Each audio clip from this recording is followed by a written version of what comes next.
శ్రీ మహాగణాధిపతయే నమః. ఐం మహాసరస్వత్యే నమః. శ్రీ లలితాంబికాదేవియే నమః. ఆగస్టు నెల అంతా కూడా రాశి ఫలాల కార్యక్రమములో భాగంగా ఎవరెవరికి ఏ రాసుల వాళ్లకు ఎలా ఉంటుంది అనేటువంటి దాని మీద ఇప్పుడు నేను తెలియజేస్తున్నాను. ఆగస్టు నెలాఖరు వరకు కూడా కుజ గురువులు ఇద్దరూ కూడా వృషభములో ఉంటున్నారు. శని స్వస్థానములు స్వక్షేత్రములో ఉండి కుంభములో ఉండి వక్రదృష్టితో చూస్తూ ఉన్నాడు అనేటువంటిది కూడా గతంలో చాలా వీడియోలు చేసి చెప్పాం. గురువు గనక మీ లగ్నములో పుట్టినటువంటి వాళ్ళ వ్యక్తిగతమైన జాతకములో అనుకూలముగా ఉంటే తప్పకుండా సత్ఫలితాలు ఇస్తాడు. కొంచెం ఏదైనా కుజగురువులు ఇద్దరూ కూడా ఏదైనా ఉండకూడని స్థానాల్లో మీ లగ్నాన్ని బట్టి ఉన్నారు అంటే కొన్ని ఇబ్బందులు జరుగుతాయి. అందుకని ఎవరికి మేలు ఎవరికి మేలు కాదు అనేటువంటి విషయాన్నే ఇప్పుడు నేను తెలియజేస్తున్నాను. కుజుడు అనేటువంటి గ్రహము గురువు అనేటువంటి గ్రహాలు రెండూ కూడా వృషభములో ఉండేటువంటి దాని వలన ఎవరికి ఏ రాశి వాళ్లకు ఎటువంటి ఫలితాలు ఉండబోతున్నాయి అనేటువంటిది ఇప్పుడు నేను తెలియజేస్తున్నాను. అయితే మీ వ్యక్తిగతమైనటువంటి జాతకాలను పరిశీలన చేసుకుని ఒకవేళ ఏదైనా మీ జాతకములో లోపము ఉంటే దాన్ని సరిదిద్దుకోగలరు అనేటువంటిది తెలియజేస్తున్నాను. ఎందుకు? మనము స్నానము చేసి గుడికి వెళితే కదా గుళ్ళో ఉండేటువంటి పవిత్రత భగవద్ అనుగ్రహం మనకు కలుగుతుంది. మనము స్నానం చేయకుండా మనం గుళ్ళోకి వెళ్ళి గుడిలో ఉండేటువంటి పవిత్రత మనకు రాలేదు అంటే ఎలా? అందుకని వ్యక్తిగతమైనటువంటి జాతకాలలో ఉన్న లోపాలను సరిదిద్దుకుంటే తప్పకుండా మీకు మేలు జరుగుతుంది అనేటువంటిది తెలియజేస్తున్నాను. కుంభరాశి వారికి ఈ ఆగస్టు నెల అంతా కూడా ఎలా ఉంది అంటే అద్భుతముగా అనుకూలవంతమైనటువంటి యోగాలు సాధించబోతున్నారు అనేటువంటిది తెలియజేస్తున్నాను. తప్పకుండా మీరు రహస్యముగా ఒకరికి చెప్పకుండా మీ పనులు మీరు చేసుకోవటం అనేటువంటిది చాలా అవసరమైన విషయము.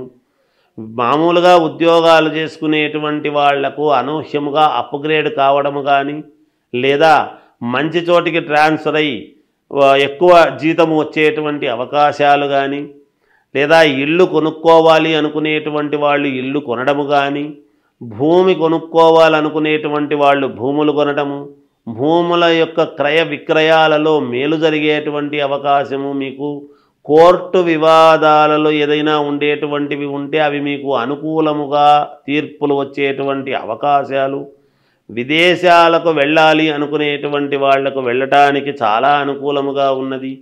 కొత్తగా ఉద్యోగాలు కావాలనుకునేటువంటి వాళ్ళు ప్రయత్నాలు చేయండి, తప్పకుండా జరుగుతుంది.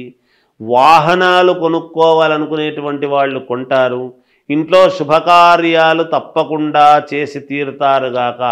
మీరు శుభకార్యాలలో పాల్గొంటారు కూడా.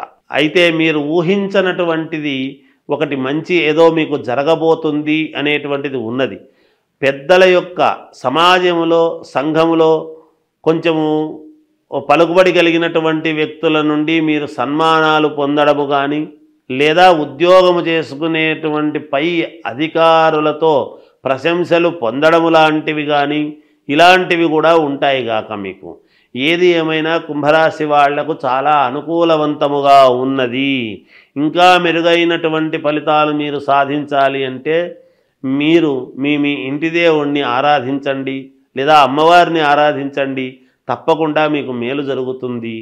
శ్రావణ మాసము వచ్చింది అంటే అందరికీ గుర్తొచ్చేది ఏమిటి అంటే వరలక్ష్మీ వ్రతం. అసలు వరలక్ష్మీ వ్రతం చేసుకుంటే ఏమొస్తుంది, ఎందుకు చేస్తున్నాం మనం అనేటువంటిది ఒక్కసారి మనం ఆలోచన చేసుకోవాలి. వరలక్ష్మీ వ్రతం అని అనంగానే పౌర్ణమికి మామూలుగా ముందుగా వచ్చే శుక్రవారం నాడు వరలక్ష్మీ వ్రతం అంటే రెండవ వారం ఎప్పుడు పడుతుంది సహజంగా. అలా శుక్రవారము నాడు వరలక్ష్మీ వ్రతం అనేటువంటిది మనం వ్రతకథలో చెబుతాం.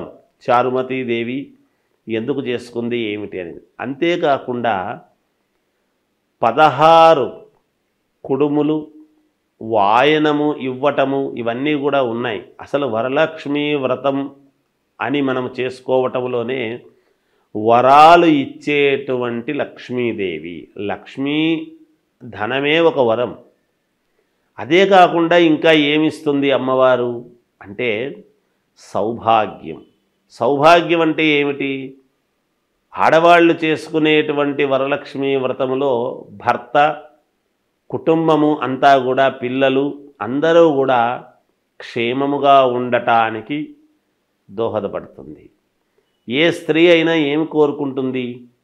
తాను బాగుండాలి అనుకునే దానికంటే కూడా తన భర్త, పిల్లలు, అత్తమామలు అందరూ కూడా బాగుండాలి అనేటువంటి దృక్పథముతోనే ఎప్పుడు కూడా ఆడవాళ్ళు ఈ పూజలు కార్యక్రమాలు చేసుకుంటారు.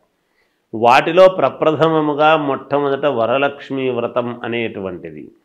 ఈ వరలక్ష్మి వ్రతములోనే అందుకనే 16 మామూలుగా తమలపాకులు, 16 ఒక్కలు, 16 కుడుములు, ఇలా షోడశం, అలా 16 అన్నీ పెట్టి చేసి మామూలుగా తోరం అది కట్టుకొని చేసుకుంటారు. ఆ తోరం కట్టుకోవడం కూడా దాన్ని ఏమిటంటే ఒకటి అమ్మవారుకు, ఒకటి ఈమె. తర్వాత ఈ వరలక్ష్మి వ్రతము చేసుకున్న తర్వాత ఒక 5 మందికి కానీ, 9 మందికి కానీ, 11 మందికి కానీ ఎవరి శక్త్యానుసారం వాళ్ళు ముత్తైదువులకు మామూలుగా తాంబూలం ఇవ్వటము అనేటువంటిది ఆనవాయితీ. ఎందుకు అంటే సౌభాగ్యము అనేటువంటిది పుణ్యస్త్రీలు అంటే అమ్మవారు ఎవరి రూపములోనైనా మన ఇంటికి మనము చేసుకున్నటువంటి పూజా విధానానికి సంతోషించి ఎవరి రూపములోనైనా మన ఇంటికి రావచ్చును. సాక్షాత్తు లక్ష్మీదేవి, వరలక్ష్మీదేవి. అందుకని ఎవరి రూపములో వస్తుందో తెలియదు. ఆనాడు మనము నిజంగా మన మనస్సులో వీళ్ళని పిలవాలి, వాళ్ళని పిలవాలి అని అనుకుంటాము. కానీ ఆ పిలిచిన వాళ్ళు ఎవరు? కొంతమంది వస్తారు, కానీ పిలవకుండా కూడా కొంతమంది మనకు ఎదురై రండి అంటే వచ్చేవాళ్ళు వస్తారు. అందుకని మీకు ఉన్నంతలో, కలిగినంతలో శ్రద్ధగా చేసుకోండి. ఆ శ్రద్ధగా చేసుకున్నప్పుడు ఖచ్చితముగా అమ్మవారి అనుగ్రహము పొంది మీరు చాలా వరకు సంతోషముగా జీవితము సాగించేదానికి మేలు జరుగుతుంది గాక. ఈ వరలక్ష్మి వ్రతము చేస్తూ ఉన్నప్పుడు మీరు ఒక్కటి పాటించాలి.